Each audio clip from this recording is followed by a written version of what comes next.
Vamos entonces con la independencia de las 13 colonias americanas, que es lo que hoy conocemos como Estados Unidos. Bueno, recordemos que este territorio era muy chiquito. No es todo el gran territorio que conocemos ahorita de los 50 estados de la Unión Americana, porque bueno, eso lo fueron conquistando aparte y sin mencionar de que nos afectó a nosotros con la guerra de 1847. Pero bueno, para poder contextualizar entonces lo que es la independencia de las 13 colonias y por qué tenemos que verla en historia moderna, su importancia radica en los siguientes puntos que voy a mencionar. El primero es que le dieron la muestra a las colonias alrededor del mundo, incluido México, de que con las ideas de la Ilustración, sumadas a una buena voluntad y también una orientación hacia la democracia, bueno, podía conseguir su independencia de la metrópoli. Recordemos que la colonia es el territorio conquistado y la metrópoli es el territorio que conquista. En este caso, valdría la pena entonces hacer un pequeñísimo resumen de dónde salió Estados Unidos, bueno, en este caso las 13 colonias americanas, para poder saber por qué nada más se quedaron con ese territorio chiquitito en la costa y después se tuvieron que expandir. Asimismo, también valdría la pena mencionar un aspecto muy importante. Muchas personas comparan la independencia de México con la independencia de Estados Unidos, bueno, en este caso de las 13 colonias, pero tiene una diferencia radical. Mientras los españoles en México sí se mezclaron con toda la población, sin mencionar también los otros tipos de población que llegaron y finalmente formaron las castas, ya saben, los españoles, los indios y los negritos. Bueno, en este caso con la independencia de las 13 colonias es muy diferente. Los ingleses, porque recordemos que los colonos americanos a final de cuentas tienen esa raigambre inglesa, nunca se mezclaron con la población. De hecho, lo primero que vamos a ver en su origen es precisamente cómo exterminan a la población nativa americana para después asentarse en el territorio. Eso quiero recalcarlo de una forma muy importante porque la mentalidad y la forma de pensar y también de concebir la posición de unos y otros dentro de la independencia de las 13 colonias es totalmente dispara a la de México. Recordemos una cosa, Cristóbal Colón en 1492 llega a colonizar el territorio americano que después bueno, se va a ir expandiendo tanto al norte como al sur. España, como había patrocinado a este Cristóbal Colón, entonces se quedó con la mayoría del territorio. No es de extrañarse que se quedaran, por ejemplo, con lugares como México o Centroamérica, así como también llegar a la parte de Sudamérica, porque el clima es mucho más benigno. Hay muchos recursos naturales, llueve mucho y también tienen muchísimas cosas que explotar. En cambio el norte obviamente el clima era muy agreste y también por eso los españoles decidieron no quedarse. Ese punto es muy importante para poder explicar lo que les voy a decir a continuación. Vamos con el origen de los Estados Unidos. Recordemos entonces que Estados Unidos era de España, al igual que prácticamente todo el continente americano. Entonces la persona que se le encargó hacer la expedición a lo que hoy es la Unión Americana es Juan Ponce de León, que llegó en 1565. Recordemos que Hernán Cortés había conquistado México en 1521. Llegaron después otros conquistadores entonces para poder expandir el territorio español. ¿Por qué no se quedaron los españoles? Bueno, es que esos territorios siempre han sido un congelador, tanto así que nosotros seguimos en invierno, pero ya tenemos calor, sin mencionar de que ellos están cubiertos de nieve hasta los pies. Como entonces los españoles no le hacían caso a esos territorios, los ingleses vieron la oportunidad de asentar un territorio en América. Entonces empezó la Guerra de los 7 años de 1756 a 1763. Esa guerra la ganó Inglaterra y el rey que gobernaba se llamaba Jorge III. Jorge III, para cuando empezó la Guerra de los 7 años, tenía solamente 18 años. Era un rey muy joven, lo cual hacía posible de que fuera muy influenciable por su corte, porque recordemos que los reyes tienen consejeros que les dicen más o menos qué hacer y por dónde irse. Eso va a repercutir obviamente en la visión que tenga Jorge III conforme a las colonias. Para quien no conozca entonces las colonias de Estados Unidos, bueno, lo que eran originalmente las 13 colonias americanas, bueno, las vamos a mencionar. Primero está Massachusetts, New Hampshire, Rhode Island, Connecticut, New York, New Jersey, Delaware, Pensilvania, Maryland, Virginia, Carolina del Norte, Carolina del Sur y Georgia. Las colonias americanas tenían varios problemas. Uno, el territorio no estaba suficientemente explorado. Quiere decir que los primeros colonos ingleses tuvieron que enfrentarse a las resistencias de nativos americanos que obviamente veían a los nuevos pobladores como una invasión. Sobra decir que se agarraron a catorrazos de la peor forma. El otro problema que tenían es que, aunque las 13 colonias americanas tenían un montón de recursos, resulta que Jorge III veía a las colonias como una forma de explotación y no como una extensión de Inglaterra. Esto quería decir que todas las materias primas se debían de ir entonces a la metrópoli, en este caso a Inglaterra. Bueno, eso obviamente molestaba mucho a los colonos, pero también les molestaba otra cosa, que no tenían representación en la Cámara que tiene Inglaterra, porque recordemos que Inglaterra es una monarquía constitucional. Esto quiere decir que aunque hay un rey, hay cámaras de representantes que son los lores y los comunes para poder escuchar las necesidades del pueblo. También otro problema que puedo mencionar por allí es que tanto Jorge III como rey de Inglaterra jamás tuvo un pie dentro de las 13 colonias americanas, por lo tanto nunca supo sobre las necesidades y los problemas que tenían, y encima de eso los estaba explotando. A eso le debemos de sumar que las 13 colonias americanas proveían a Inglaterra de muchísimo té, porque ya saben, el té les encanta en Inglaterra, así como el maíz es a México, bueno, el té es a Inglaterra. También los granos y el tabaco eran cosas tremendamente comerciables entre Inglaterra y las 13 colonias, pero con el problema de que sin la representación, Jorge III siempre le ponía un montón de impuestos a los colonos americanos. El estallido entonces, por esta visión que tenía Jorge III de explotar sus propias colonias, se dio para 1765, porque se hartaron los colonos americanos por los impuestos que les estaban cobrando los ingleses. Entonces, en 1765, Jorge III le puso un impuesto al papel. Quizás para nosotros no parezca muy grave, pero recuerden que en ese momento tanto escribir una carta o hacer cualquier tipo de documento era imprescindible el papel, por lo tanto ponerle un impuesto a una materia prima tan importante pues obviamente elevaba todos los costos de vida. Para 1770 ocurrió una cosa llamada la masacre de Boston. Un colono americano fue a reclamar un pago a la tienda de aduanas establecida en las 13 colonias por un pago de carpintería.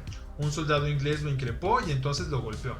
Más tarde, el colono americano regresó con sus amigos y le echaron al soldado hielo y basura. El soldado se enojó, un pelotón de 8 hombres salió a la calle para tratar de calmar la situación, y fue entonces cuando un soldado le disparó a la muchedumbre que no tenía armas. Los colonos americanos se enojaron tanto que apresaron a los responsables, les hicieron un juicio, cosa muy importante, y entonces los hallaron culpables para ejecutarlos.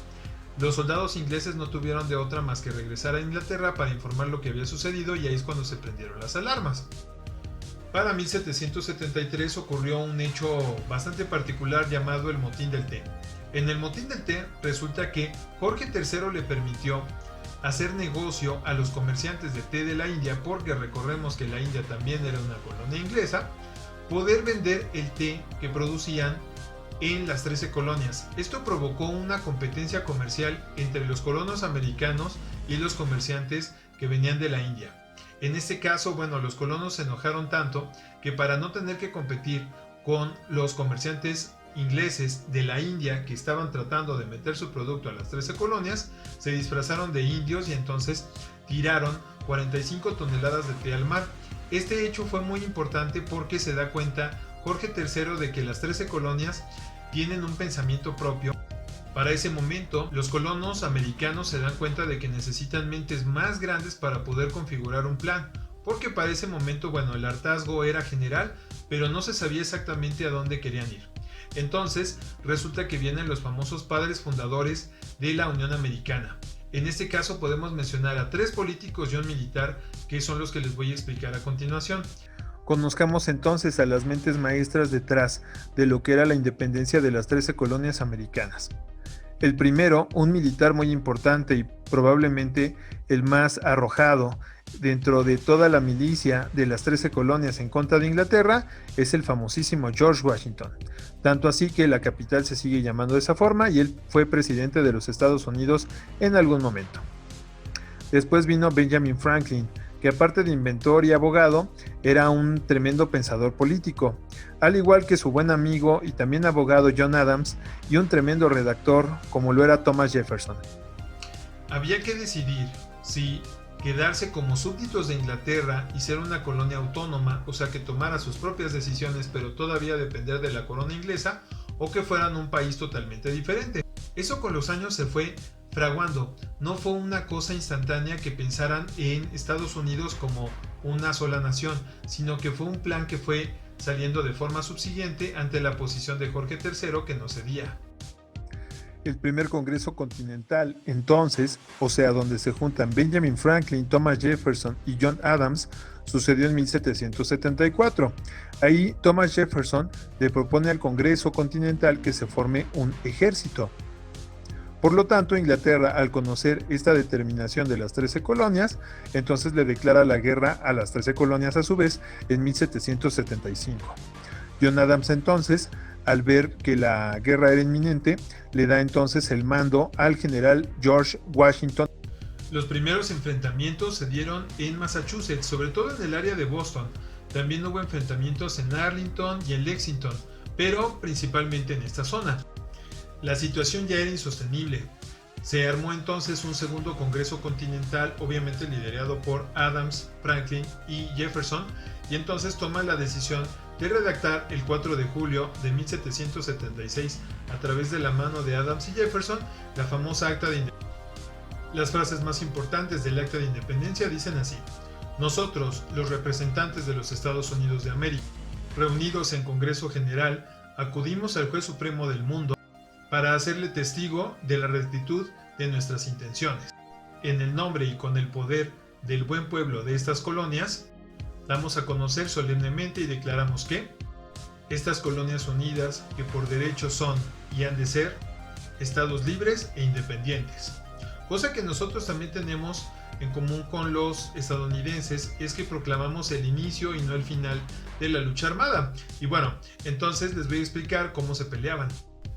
El arma de la época era un arcabuz. Solamente te permitía un tiro porque el proceso de recarga era muy largo. Primero era tomar las balas, luego poner la pólvora, ponerle un pedazo de papel, retacarlo dentro del arma, ponerle una mecha, encender la mecha y esperar a que hiciera combustión para jalar entonces el gatillo y poderle atinar al enemigo.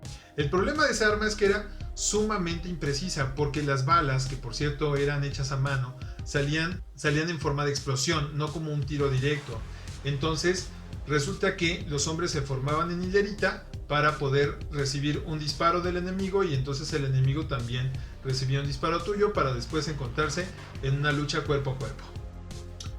En la noche de Navidad de 1776, Washington tomó una de las decisiones más locas que te puedas imaginar. Resulta que se da cuenta de que los ingleses no esperan ataques nocturnos, y menos en la noche de Navidad. Por lo tanto, tomó sus tropas y entonces cruzó el río Delaware. Como lo pueden ver, el río Delaware está congelado ahorita en 2020. Sobra decir que para ese momento, sin el calentamiento global, el río tenía inclusive estalactitas de hielo, lo cual hacía prácticamente imposible el hecho de que lo pudieran cruzar. Washington entonces toma a sus hombres y, arriesgándose por todo, escribe una nota que dice victoria o muerte, y le da un rumbo inesperado entonces a la guerra. Los ingleses estaban totalmente espantados por la valentía de Washington, que no solamente había cruzado el río, sino también los había derrotado. Entonces Francia y España decidieron apoyar a los Estados Unidos en su independencia contra Inglaterra, ya que, España estaba enojado por haber perdido sus territorios en la Guerra de los 7 años y Francia siempre había tenido pique con Inglaterra. Entonces que en 1777 Francia se unió con Estados Unidos mandándole barcos y soldados para poder enfrentar a Inglaterra. En 1778, como ya les decía, enojados por lo de la Guerra de los 7 años cuando perdieron la parte norte de América a los españoles, también se unieron a los Estados Unidos para poder favorecer a este país. La batalla final, donde se enfrentaron Francia, España y Estados Unidos contra Inglaterra, fue en un pueblo llamado Yorktown en 1781. Esa batalla fue decisiva porque los ingleses, tuvieron una derrota tal que no les quedó otra más que rendirse. El comisionado entonces para poder negociar la independencia fue Benjamin Franklin, nada más y nada menos que en Francia. El rey Luis XVI de Francia, que por cierto veremos la próxima semana en la famosa Revolución Francesa, fue el organizador de esta reunión. Para 1783 entonces se firmó la paz entre Inglaterra y Estados Unidos, dejando así la independencia de Estados Unidos de forma oficial.